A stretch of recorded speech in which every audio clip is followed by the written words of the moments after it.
everybody out there in Scribe Land. This is Penda James, and welcome to The Anchor. I keep thinking about, we're in the Olympic trials, and I keep thinking about the anchor runner who runs the 4x4. She grabs that baton and goes, bam, and brings it home. And that is what you are going to get today with the phenomenal women who are lending their voice to this conversation about the voices of Black women. If this is your first time watching, welcome to the Resilience Project. This is a series of conversations that I am having with people I care about. And the last 4 weeks, every Monday in June of 2021, I have been having panel discussions with Black women. So we started with the soul of a Black woman. The second week was I define Black woman. Last week, the conversation was all about love heals. And tonight, we are talking about the power of restoration. The purpose for these conversations is for us to have sacred conversations, and the motivation started because my heart was just heavy. I miss being around Black women. I miss the camaraderie and the healing spaces, and I miss being held accountable by women in my life who I know love me and want to see me succeed. And the best way I could do that was to have panel discussions about these 4 topics on the 4 pillars of the Resilience Project, which are love, faith, courage, and restoration. So I want to get right into it. I have 4 phenomenal guests, and I'm going to bring up Monique Badgett. She's currently in Denver, Colorado. Monica, you have our first question tonight. Before we get to that question, I want you to talk about a time that you have been restored, or you can choose how you have been used to restore someone else. And in doing that, introduce yourself. Well, hello, everybody. I am so excited to be in this space. Penda, I love you, first of all. So thank you so much for being able to give voice to this. As you can see, I'm in my car, so this is going to be a perfect example of restoration. There have been so many spaces and so many opportunities I can think of where restoration really that I remember very time went through a severe breakup. My life in the church was really disturbed. And everything that I knew that I stood on was a little different. And I remember there were times where I was just like, okay, I'm just doing this just to get through, to get to the next thing. And I remember at this time I was working in the Department of Human Services here in Denver, and I just as a facilitator, and there were students that I saw were coming from all backgrounds, just brokenness, shatteredness, dealing with layers and layers of abuse, whether it be mental, emotional, everything that you can possibly think of that a person could endure in their lifetime was sit in my classroom. And at this time, I'm at a very broken time in my life, just severely broken. Single mama now, 2 kids, a horrible relationship that was really was emotionally abusive, trying to figure out who I was and where I lost myself. And this has everything to do with how we're beginning to be restored. And I remember I was sitting at a copier, and one of my students, she came and she put her head on my shoulder. And I said, baby, what's wrong? And now, mind you, I'm thinking about, this is all the stuff I got to do. I just really want to go in my office and cry right now because I can't seem to do this. And she says to me, Miss Monica, would you pray for me? I can't do this. The only thing I could think of is I snatched her hand and I said, let's go. Now, mind you, I'm working for a government agency, but I don't care at this point. So I take her to my office, and I said, first of all, tell me what's going on. She talks to me and we share. She's in tears, just a flood of tears.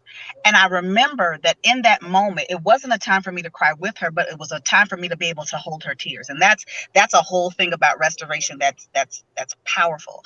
Her tears were literally a watering for where I felt that I was dry, where I felt that I was broken, where I felt that things were not growing.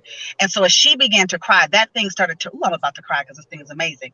It started to grow in me that I had something to share with her in the midst of my trial, to tell her, let me remind you of something, baby. As long as you're breathing, you got it. But I don't know. I said, you don't have to know. Just the fact that you knew that there was a safe space that you could come in here and that you trusted me enough with your pain to pray for you, I find it an honor and a privilege. I got it. I took her little face. I said, come here. I took her by her face. Beautiful little church. Oh, she was so beautiful. Grabbed her by her face. I said, let me tell you something. I love you. If you don't know nothing else today, it's not about your case manager. It's not nothing else. It's not if your housing is approved. It's not if your if your SNAP benefits are on or what. It's the fact that I love you. And I was like, now go ahead. Like the mothers used to say, go ahead now, go wash your face. So I wiped her face with my hands and I told her to go wash her face. She came back in class and she sat. That thing did something to me. And I went home because I remember me carrying all of that of her with me. I saw this baby probably about 3-4 years ago, maybe about 3 years ago. And I'm in a building and she says, Miss Monica. Now I hadn't seen her probably about 11 years at this point. Wow. She looks at me and she said, do you remember me? I said, how could I not? I've prayed for you every day since that day.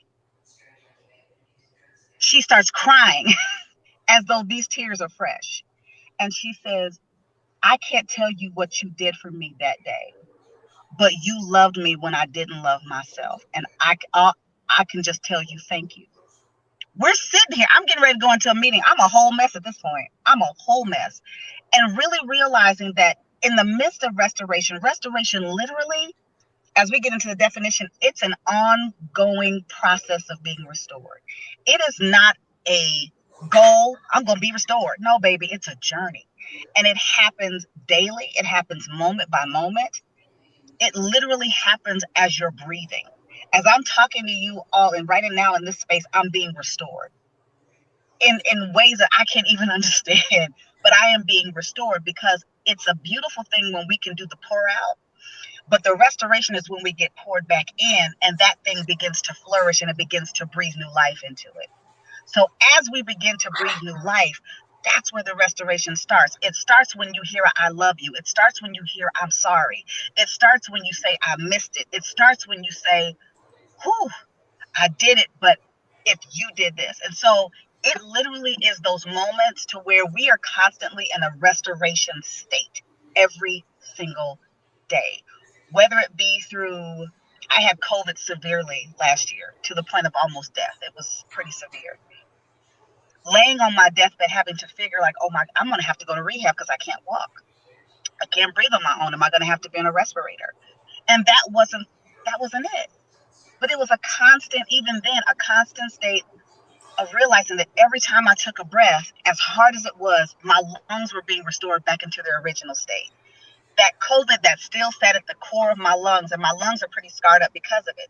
Even though it sat at the base of my left lung, every time I inhaled, the muscle and the heart of the core of my lung was being renewed and restored to be able to breathe again. And restoration literally is the process of learning how to breathe again. While you were talking, in my mind, I'm screaming, stop talking. Like, I do not want to be crying. For what I realized, like right before we got, I just felt so off. Like right before we got started, I'm running around the house, like my hair was slicked back. I'm like, let me take it down. Like, what is happening? And I think it's because I understand that there are places in my life that need to be restored. And part of me is like, God, you can't touch this.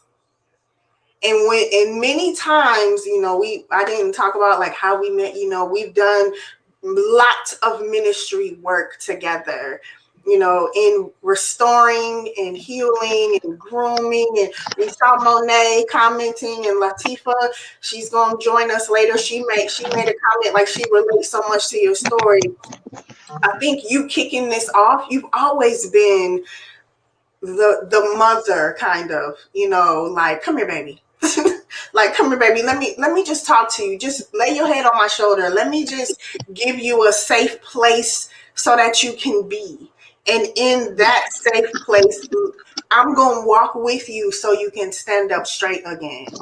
When you told us or on a group call that you had COVID and had it so severely and were on the point of your death, I was like, I don't know if the word is insipid. I don't even know what that means, but it's what comes to my mind. Like, I didn't know you were walking through all of that for like to the point where your locks, were came out and all these things, and I'm like, that's my sister. I love her, and I didn't know that she was going through that, And even in you going through that, the only thing that I could have done was pray.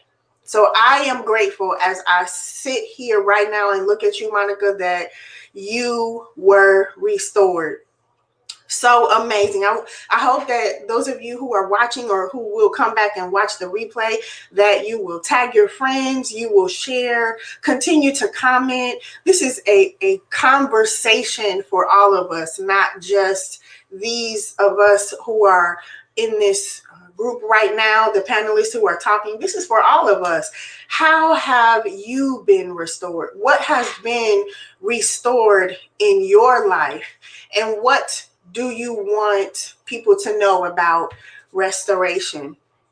I want to bring up Latifa Miller.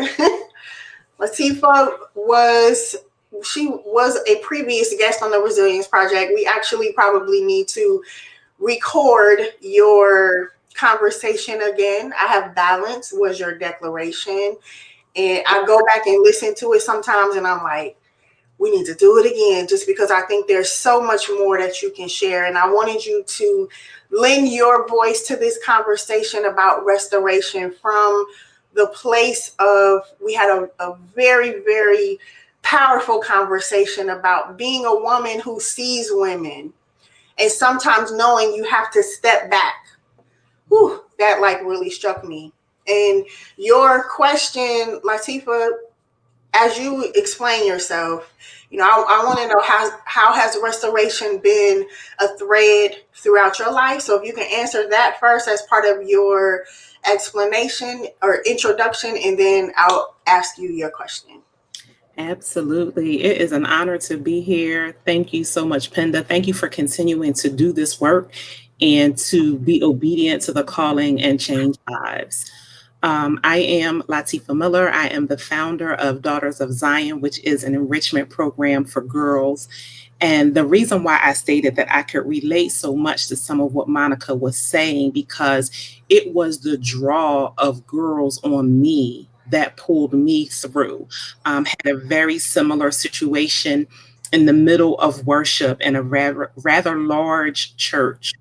Worship is loud and it's going and it's going. And I hug her and she begins to cry. And she cried to the point that my bra was wet with her tears, like cry.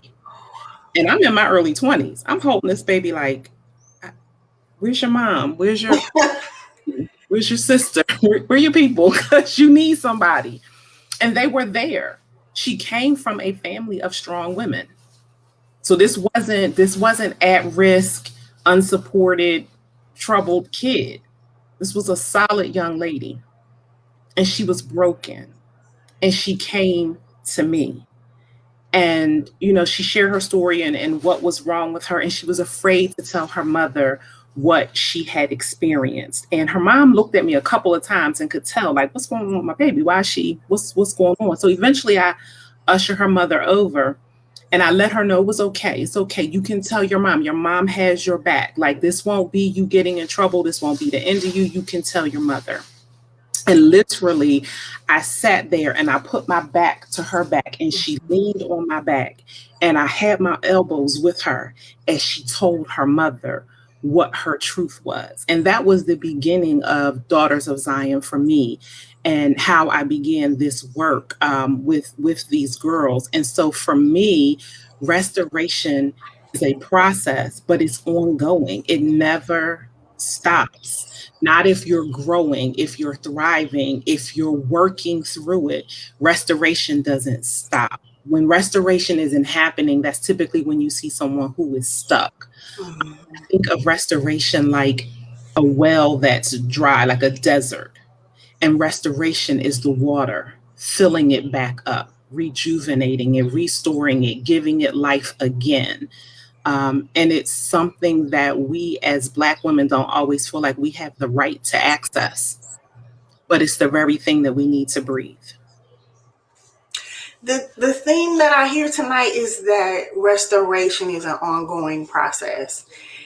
I think as we go through different experiences, we understand restoration differently. You know, when you're tired, we talked on a previous panel about pushing yourself to the limit and knowing when you need to stop. And so when you stop and sit down and take a nap or rest, you're being restored. When you lose your job and something, you lose the income, you get a new job, your finances are restored. Things are restored back to your lifestyle. I hear that. What I want you to talk about is, what do you want people to know about restoration? It's necessary. Restoration is the thing that recalibrates us. We all get off track. We all have moments where something breaks us and tears us down. That's a part of life. It's going to happen. But how you react to it speaks to where you are in the process of restoration. And you spoke to it earlier. We're always not in the same place. Where I am now is not where I was 6 months ago. It's not where I was 3 years ago. I'm constantly evolving, but it is how we recalibrate. It is how you grow. It is how you experience growth and change. It is how you maturate through your experiences. Restoration is how a grandmother can treat their grandchild differently than they treated their child. That's not favoritism. Grandma knows better. She knows. She's seen some things. She's dropped a few balls in her day. She knows to love that child differently than the way she loved her child when she was parenting. And so she gives them something different, because as she has watched her adult children and she sees the voids in their lives, she's trying to fill those voids in her grandchildren's lives so that when life hits them, they will have something in their tank to pull from and not be void like they watch the adult children. So it's not a grandmama thing. It's wisdom, and life teaches you if you let life teach you. Okay, wisdom. So I want you to speak from a place of being a wise woman now.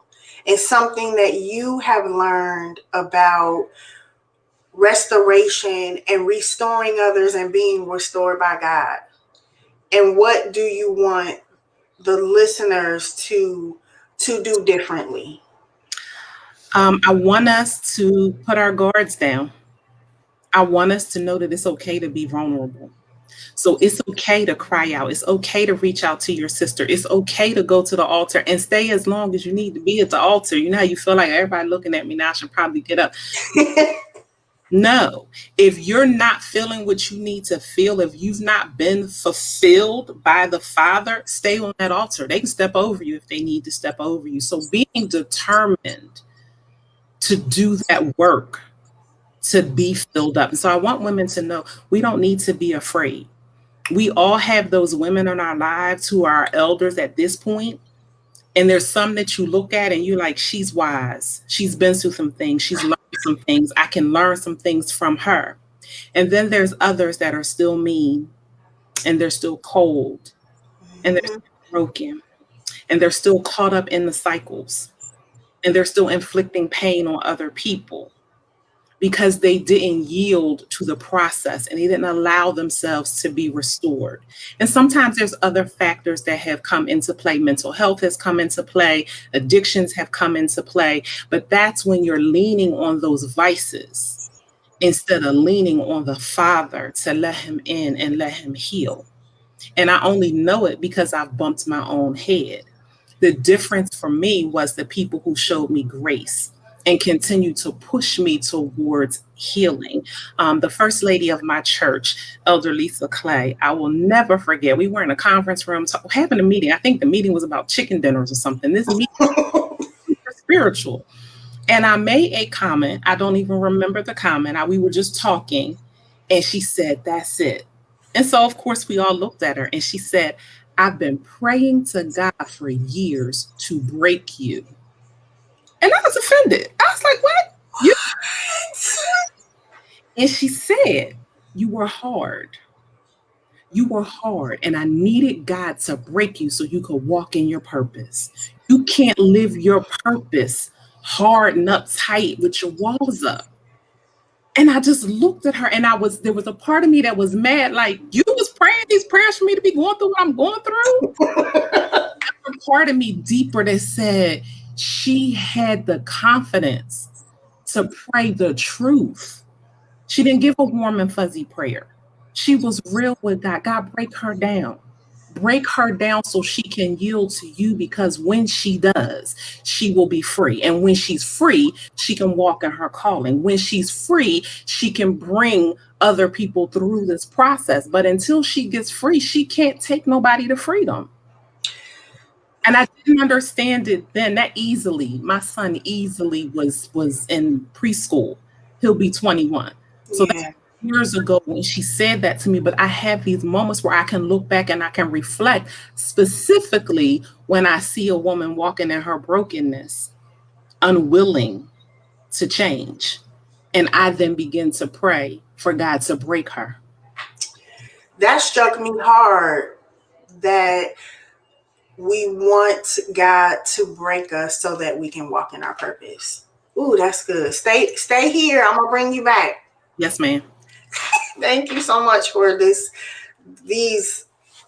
thoughts, Latifa, and now I want to introduce you all to Monique Robinson. I'm gonna call her Dr. Mo because she's finishing up her doctorate, and so I'm calling those things that are not as though they are, because I know that you took a break, but you picking it up. I'm living vicariously through you. Oh no! Thank you. So I'm a lot of times I'm like, I don't even remember how I met Mo. And then one day I just asked you and you told me that we had such a common bond in your sister. And I love you so much, and I love your mom so much. So I hope that she's watching. Your family is special to me. And I wanted to bring you into this conversation because of your passion for education. Now, I have 3 questions for you too, but my first question for you is, how has restoration been a thread throughout your life? I want you to answer that question in a way that you are introducing yourself to the people who are watching. Oh, wow. Restoration, as it applies to me, I would say that's the story of my life. That's just my testimony. I say it all the time. Wilberforce saved me from myself. I wasn't supposed to go to school. I'm just going to name that. I didn't like school. So I didn't have the grades to go to school. Let me say it that way. You're like, how is that?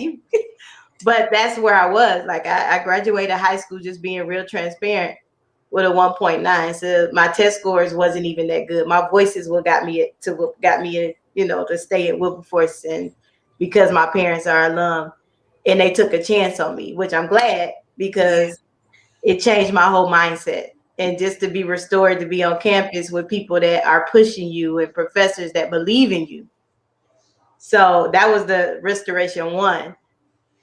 Restoration now, as I'm an adult, came last year, because all the things with COVID, I had got sick. I don't know if it was exactly COVID, but it felt like it, because for me to not go anywhere and just lay in the bed for days, that's not me. I'm always doing something or going somewhere.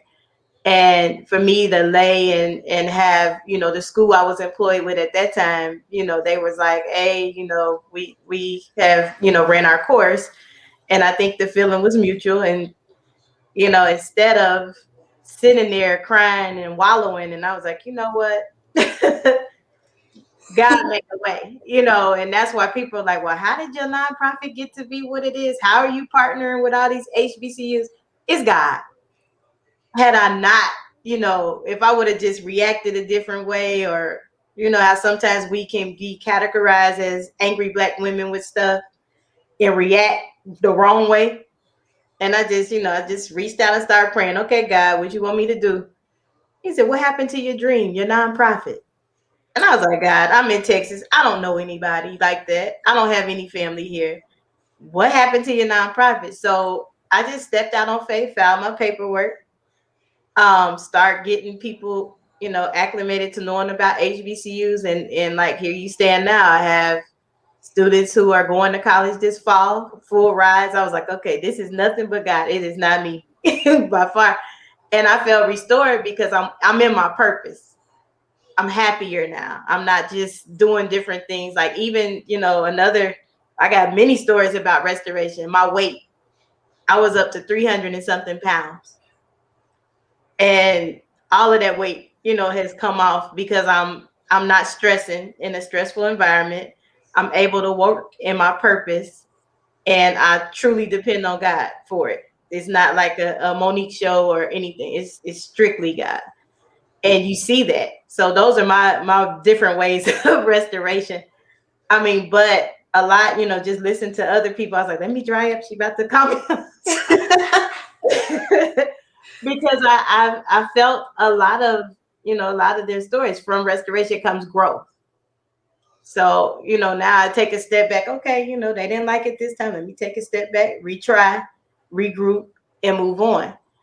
As well as I know, when my sister passed, that devastated me. I went into a depression where I didn't talk to anybody or do anything for like 2 years, almost like I fell off the earth.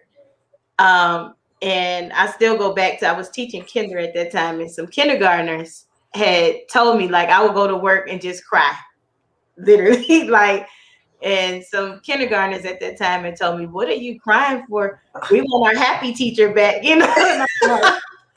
I was like, I can't be happy.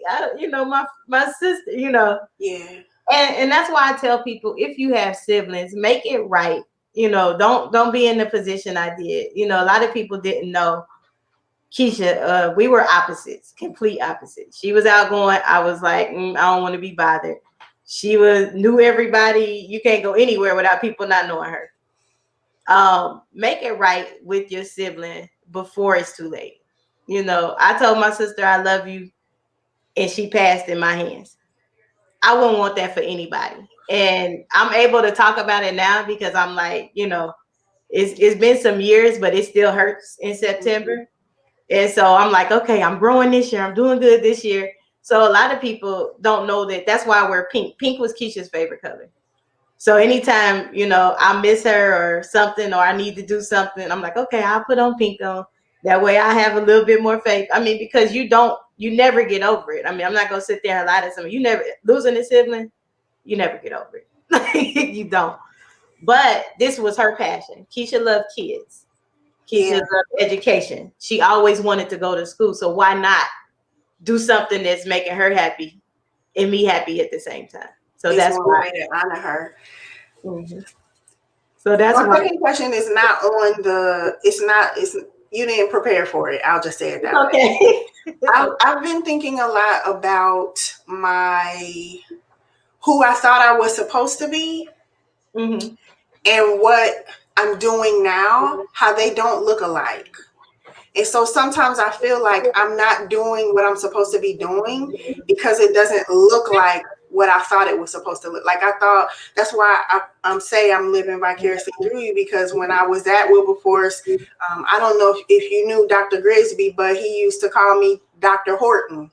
And I always say, I'm gonna go get my doctorate. I'm gonna teach. I wanna serve Black women, and I wanna, make sure that I'm building leaders. And I used to say that to him. And so Dr. Horton, go ahead, and I just have been accepted into schools, and just for whatever reason, it just wasn't in the season for me. So as I'm thinking about myself, and I'm like, what would you say to people who don't just look at me and talk to me, but it's not just me, people who are walking in their purpose, because this kind of, it wasn't necessarily what you thought you would be doing.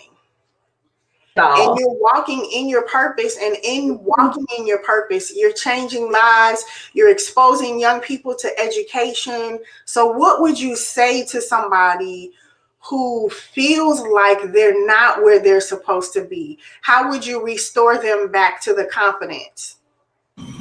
I would first say prayer. Don't listen to the naysayers. Also, I would say fear, because a lot of times, I mean, I just told you I wasn't supposed to be in school. 1.9, who gonna accept you in school? Just be real. But step out on faith, definitely. And sometimes the unthinkable. Like, I don't like to talk in front of people. And you're like, what? You do a podcast? You do it all the time. I'm like, that's surprising. I don't. But when God is making something for you, it's going to be uncomfortable. It's going to be something that's going to push you to your purpose. Like, I have, a mentor, and I know I mention him all the time. When I say he pushes me, I'm like, I don't want to do that. But it makes sense. I give you a prime example. You just have to do the uncomfortable. Last week, I went to the library because I said, I need a facility, and I'm not trying to pay a whole bunch of money for rent. I stepped out on faith, went to the library and said, hey, we're trying to get kids in college. Do you have rooms available? Right then and there, that man, and I kid you not, he said, you can use this space. Just let me know when you want to use it. We'll put you on the calendar. Matter of fact, we'll network with you. So you have to just, I guess they say more than mustard seed faith, crazy faith. Yes. To go out there and do things. And I'm telling you, I am not like, I'm learning to be outgoing and learning to speak to people and learning to speak up. But this is nowhere near. Like, I like to sit in the background and do things, not be in the open. And then as far as education, it was more personal for me with I would tell somebody, don't believe what people tell you. I had a teacher, I'm not going to mention the school because I know people might be watching and know that school and teacher, but if they know me, it'll come out anyway. But I had a teacher in that building tell me I wasn't college material. I wasn't potential. I wasn't this. And, it was personal for a minute. Every time I achieved something, I would make sure that I sent it to her. And it just got to the point where I got my education specialist was like, you know what? I'm too old to keep sending this lady stuff. It's not even worth it. Let it go. And that, because forgiveness can hinder you too. Yeah. It can hinder you. But Steve Harvey he told a story about how he had a teacher who said he would never be on TV, and when he got famous, he sent her the biggest TV he could find so she could see him on TV. That was good. Thank you for your transparency and your authenticity.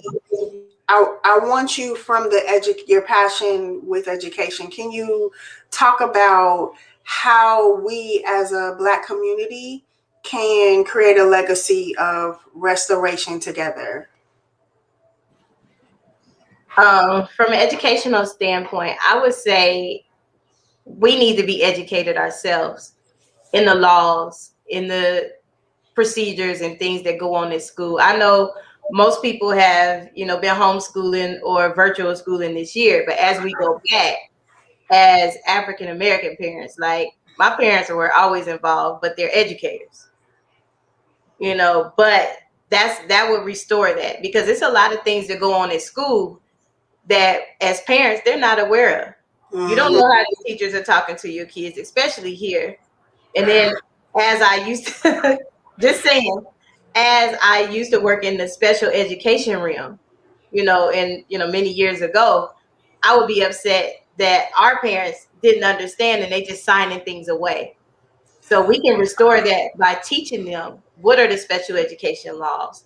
What do you do when you go to a ARD meeting? How do you respond? What does it mean when this teacher is saying this? But just calling a spade, most of our parents, if you show up to a meeting, that teacher is well dressed, you already intimidated going in the door.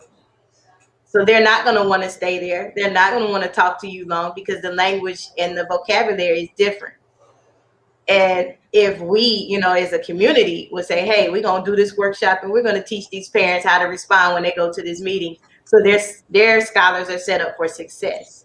And I think that would restore that education part right there. I hope I answered. You did. Is there something else that you want to add that's not necessarily from the educational background, but about what we can do as a community to create a legacy of restoration? To create the legacy, I would say is we need to connect the older with the younger. And what I think we're missing in today's times is they're not really sitting. Like, I would sit up under older people because of the wisdom. Yeah. And so people are like, goodness, she don't never talk to nobody but the older people. No, it's wisdom there. You learn lessons. There are things that are passed down.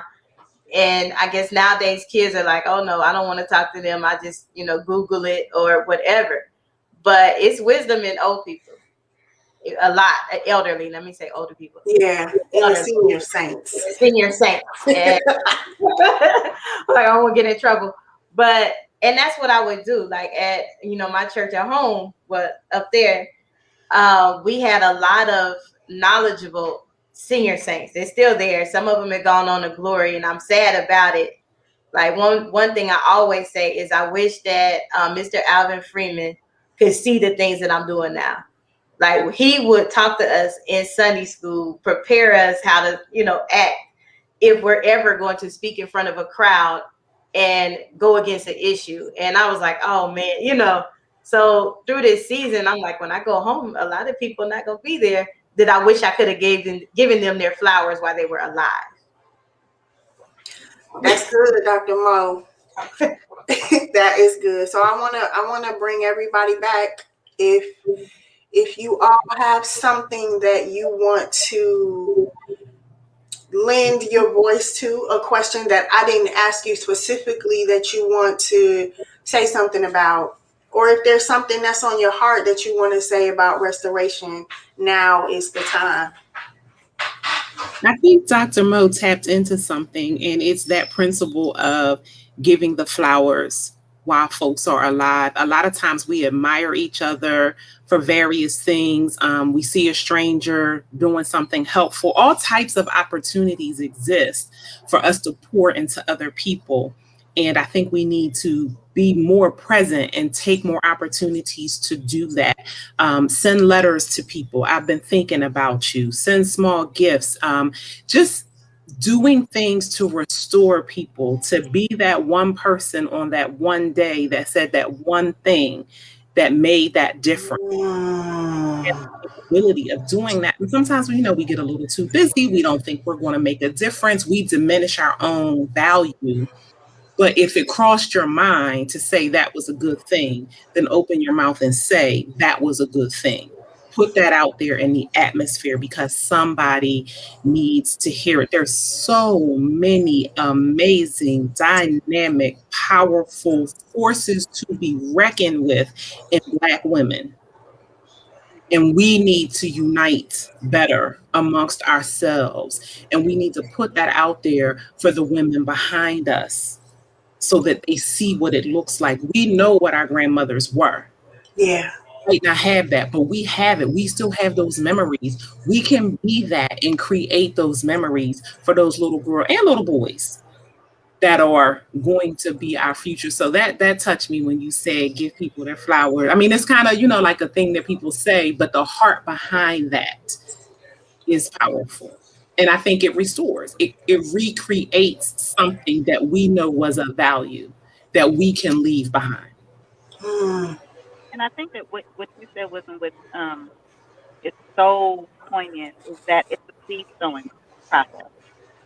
And you are sowing the seeds that have been sown onto you because, again, you're planting gardens and you're planting flowers and you're looking for a harvest of whatever that is. And that means in the simplicity of things that we think are not, we sometimes, as Dr. Mo has said, we sometimes underestimate our power because we get into the bondage of comparison. And we compare where we are to where someone else is, not realizing that we don't know what part of the movie we came in on. So we came in at the apex. We don't know if we're toward the end. We don't know if we're toward the middle, and when we see them winning at the end, we think they've always been winning. When we didn't see them in the beginning, Dr. Mo with the 1.9, we didn't see you then. And so they see you now, and people are like, well, she must have always. No, you have to know the story. And so the willingness, again, what you both said, and I'm so sorry that my phone decided to be a whole mess. It's literally not being fearful of being able to be vulnerable and understanding that there's power in that vulnerability. There's a power in saying, I don't know. There's a power and a resilience and a restoration in saying, I don't know if I can do this. Can I lean on you? And the lean may just mean, as in scripture, Moses just needed somebody to hold up his hand. That's all he needed.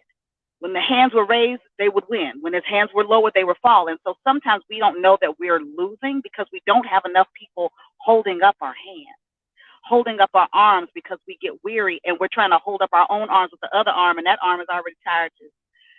So it's literally understanding that the process of restoration starts with vulnerability, but it also starts with being able to think of, I think about the scripture, the 2 fish and the 5 loaves of bread. The disciples are like, well, Jesus, the people are hungry. He's like, well, feed them. He's like, well, what, you, Jesus? Like, what we supposed to do? He's like, no. What is in your hand? And when we stop to think about what is in our hand, we can be able to see the witness and the miracle at the same time. So that in itself is a process of understanding that what you have in your hand is just as valuable as what somebody else has in their hand, but it doesn't mean that you have to compare hands. You just have to know what's in yours. Dr. Horton, I'm sorry, Dr. James. Hilarious. This the anchor. We the anchor, right? So we bringing it in. I want you all to tell a quick bounce back story that you had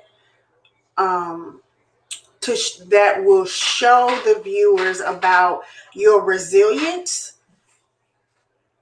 so that as they leave, they are remembering resilience and restoration. It's not the same thing, but they go hand in hand.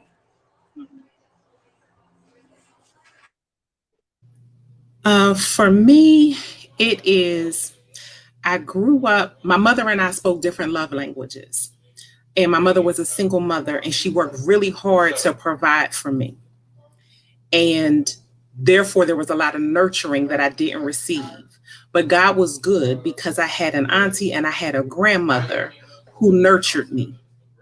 And coming up, because I was longing for it in one place, I didn't always see it in the other places that it was in. But now that I am an adult and I'm working with girls and young women, those lessons come back to me.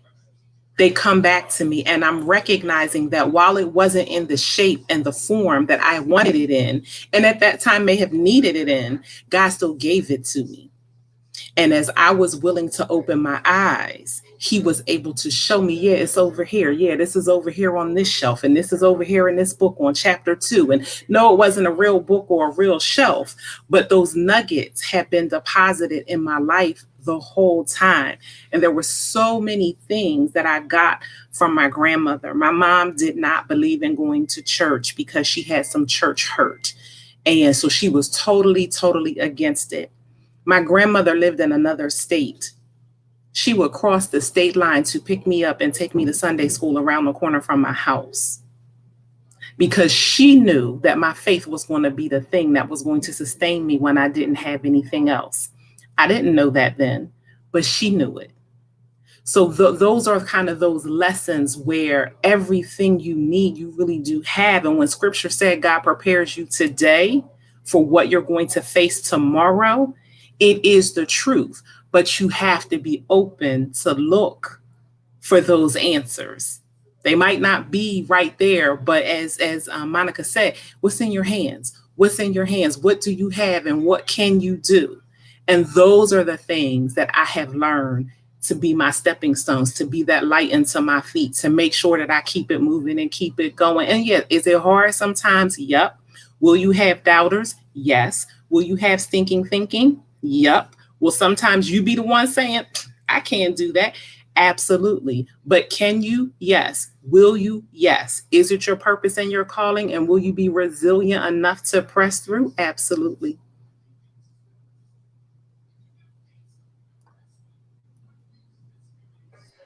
I think I think for me, just a quick resilience. Last year was probably a myriad of many.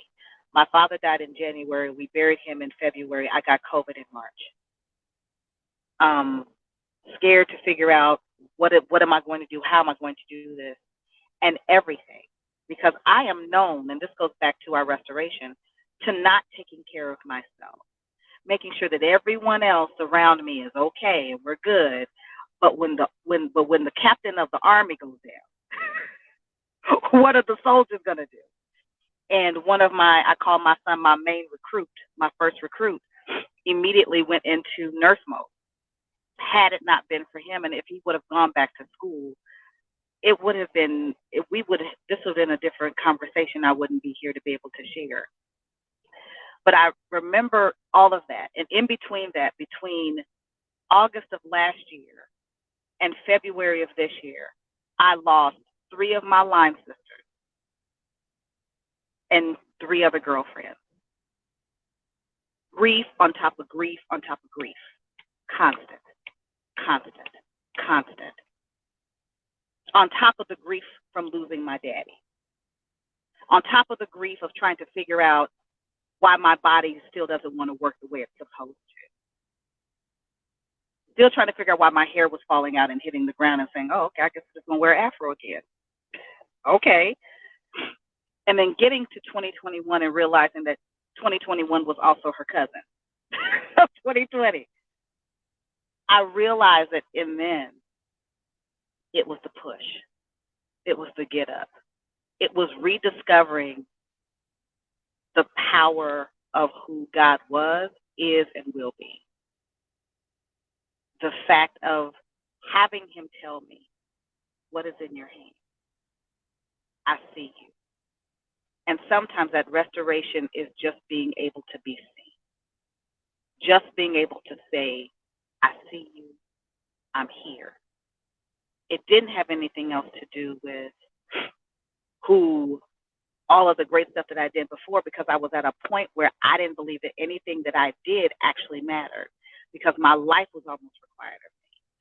And so you think about the layers of grief, and now there are research about, delayed grief after COVID. And I thought about the resiliency, and still that in between the resiliency, restoration comes to cover. As you push, it covers. It push, it covers. You push, it covers. And so that's why I continue to believe earnestly that restoration is an ongoing process. It literally brings you back to the initial stage of who and where you were before whatever the before was. It does not mean that the times don't get hard. It does not mean that there's not tears. It doesn't mean that you just lay out in the flow. But eventually you get up and you wash your face off and you thank God, and you find the members of your tribe who can lift up your hand.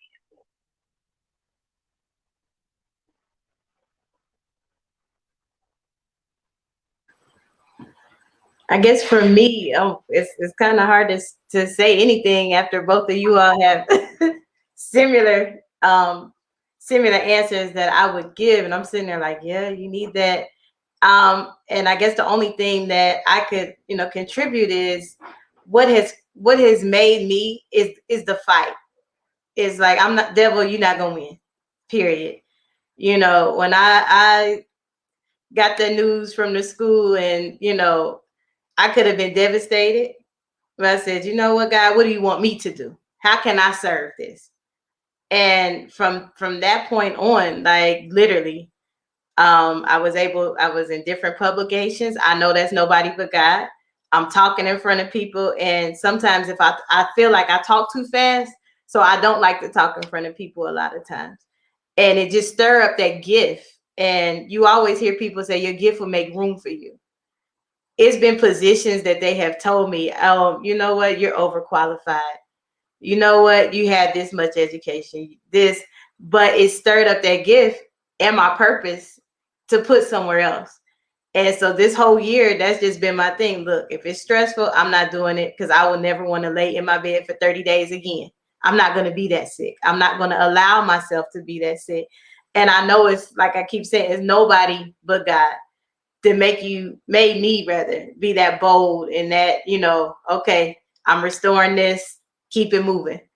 And that's why I said both of your things. And the reason why I say give people flowers while they're alive, because I've probably never been this vulnerable with any group that I've been on the platform, but Penda knows. Like, I can't sit here and just hide stuff. She knows the story. So, for that to happen between my sister and I, that broke me for years. Like years, I was, everybody I was overdoing. Oh, I love you. Oh, I care. Because I don't ever want to be in that position where I care for somebody. And the last time I can tell them that is they're on their deathbed at hospice. So that's, that's why I'm like, you know what, God, if I feel this, even to the teachers that I used to manage, I used to bring them tokens. It's important to show people that you value. And then you have to value, you need to value yourself first. So that's something that I didn't have, that I've learned during this COVID season, is to value myself, value my health. God, I don't want to be taking breathing treatments all the time. So that restoration with that, it was like, okay, well, you need to get on out there, exercise, lose weight, do what you need to do. And I've done it. It's hard because, believe you me, I do like to eat. But those type of things have restored like my faith. Even if you were to look at like before and after pictures, you're like, oh goodness, you got your joy back. And those are things that are, that's my restoration and resilience. It's like I have to keep pouring, and then I pour what I have into the younger people, so get them excited about stuff. Like I had a boy this year, and I probably should have said that earlier. He had a 1.9, and I had to make him a believer. Like, look, I did it.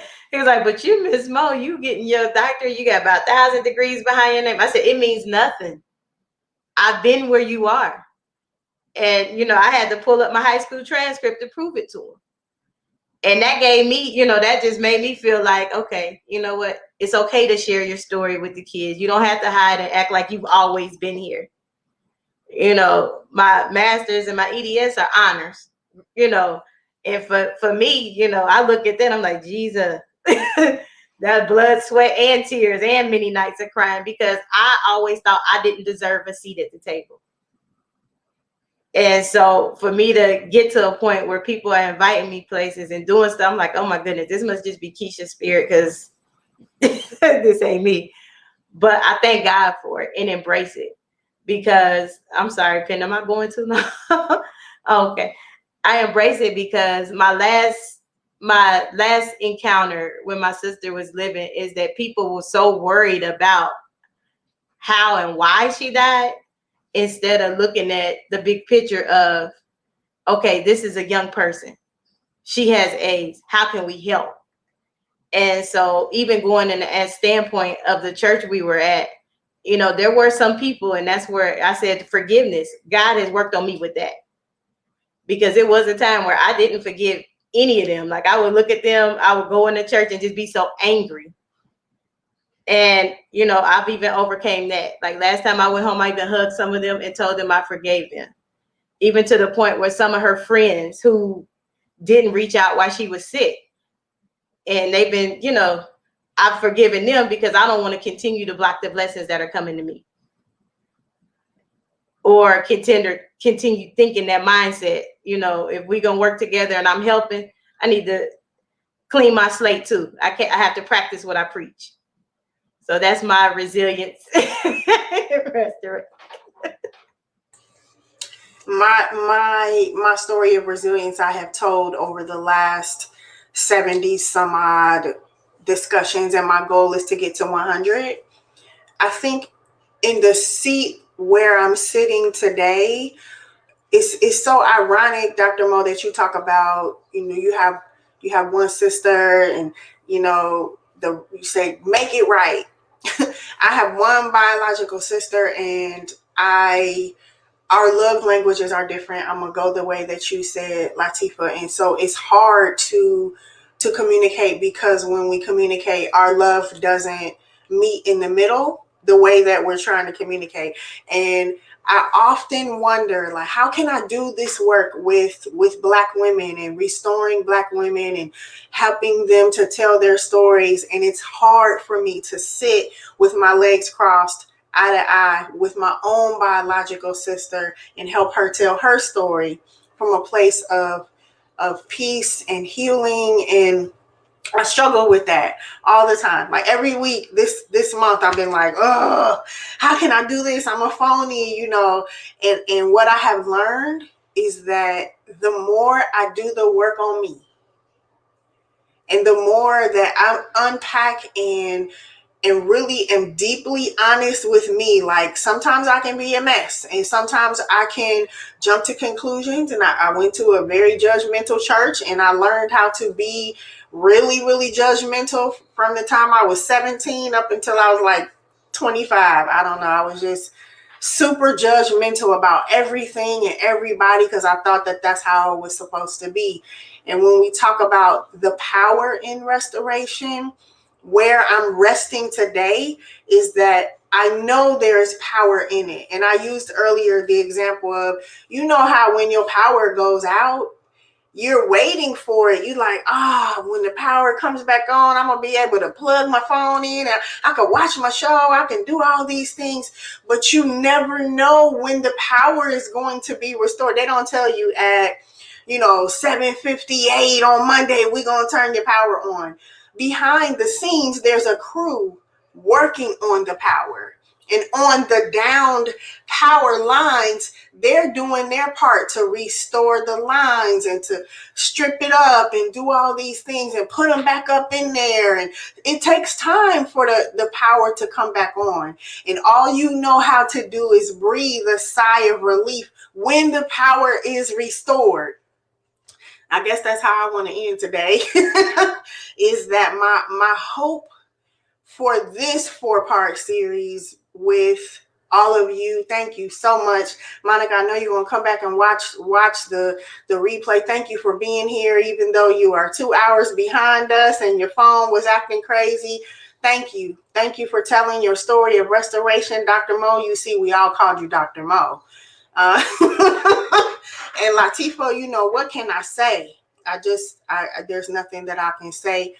Homie, if you want to come on and say something, you are welcome. We have Tiffany Countryman behind the scenes. She's doing all the fancy fandango things behind the scenes. But I always like to bring her on because she has power too. And because she's been with me, and this was birthed with her and her partner, Tamika's help, I need her to be a part of this conversation too. So I'm gonna let you have the last word.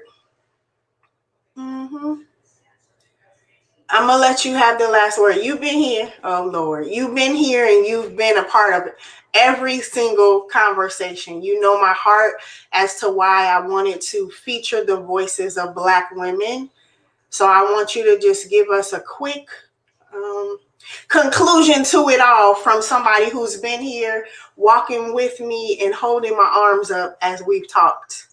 This has not been easy for me. Every week I'm like, and she's just like, it's okay, you're gonna be fine. I'm just like, So I love y'all. Thank you for being here and for watching. Please share, like, comment, keep telling your story in the comments. Now go, Tiff. Listen, Penda, first of all, I want to say that I'm proud of you. I'm proud of you because you're right. We started about 5 months ago, working on your just everything that you're doing, which is phenomenal, Penda. I can't wait to interview you on my channel because you have so much inside of you that has yet to be seen and that will be seen. And, I just want to take this time to honor the greatness within you, Black woman, for pushing through, for being fervent, for being fresh, and for being open to the anointing and the calling that God has on your life. Because you wonder why you're going through some of the things you're going through. I understand that there's things that you're going through that you haven't even shared with me. So I know that you're going through a lot, but we all know the Jacqueline Carr song. There's a breaking, there's a crushing. That oil is a fresh oil. You can't operate on the same oil. What I see is like fish grease at grandma's house.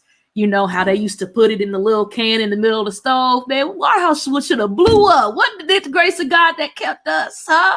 Wasn't it the Lord? But listen, what I see though is that changing out for you. It's a new oil that's coming because the oil that you have continued to cook in is no longer fresh. It's no longer needed for this season that you're about to go in. So it might be messy right now. You might find some stuff that you wasn't expecting to be in there. You may have thought that it was going to look and even smell a different way. But understand that once this sifting and this process is done, that's going to be the best fish, the best manna you have ever ate in your life. It's going to be like Sunday morning at grandmama and big mama's house. That's how it's going to be for you. So I want to take this time. I know you didn't ask me for all that, but I'm obedient to the Lord and what the Lord does. But this has been an amazing series. Because of the vulnerability that has been shared and how the world has the opportunity to see a Black woman in a different light. We're not Atlanta Real Housewives, and I'm not hating because I watch it. I love me some Nene, but that's not all of us. That's just a unique portion of us, which we do celebrate because every Black woman had a tad bit of ratchet and a little dash of Lowry's, if you know what I'm saying. So I just want to take this time to thank you for giving the platform for Black women to be seen in their variety of forms. There were different Black women that were shown that have different experiences that are now living in different states and doing different things. So thank you for providing that platform. And it's only up from here, Penda. It's all on you. It's all on you, homie. Thank you for the opportunity. And it's so nice to meet y'all. Latifa, Monique, Dr. Mo. One of the things that you asked me when we first started Tiffany was, what do you think about, like, do you accept all, women? I was like, we didn't have anyone in our network who identifies as a woman. And we didn't have a mixed race woman. And so what I think is that I didn't have any senior saints that wanted to be on camera with me either. And when I think about all of the things that I wanted to talk about in all of the directions that I thought I was going to go, all of my guests were perfect for where we were and what we were talking about in the season that we were in. And so I say all that to say that if you are a senior saint or a seasoned woman, if you are a mixed race woman, if you identify as a woman, I want you to come and have a conversation with me too, because as I always say, I am introducing my friends to my friends so that we can all do great work in the kingdom. And the Resilience Project is unfolding me in ways that I did not know that I was bound. You can go to my YouTube channel, just search Penda James on YouTube, and you will see the plethora of conversations that I have had with leaders all over. I've spoken to people in Puerto Rico and, all over California, in Africa. So I'm just saying, this is not just me sitting in my office having conversations with people that are not doing anything with their lives. I'm having conversations with world changers all over. And I'm so grateful that I could share with you, my friends, people that I care about deeply. And with that, I am going to say we love you. Thank you for watching. If you want to be a guest, like I said, you can go to my website. It's been scrolling across, inscribedinspiration.com, and you can schedule your interview with me there, and we will meet and We'll rock and roll. I love you all so much. It has been wonderful. See you soon for the next installment of the Resilience Project. Do it in love. Love you.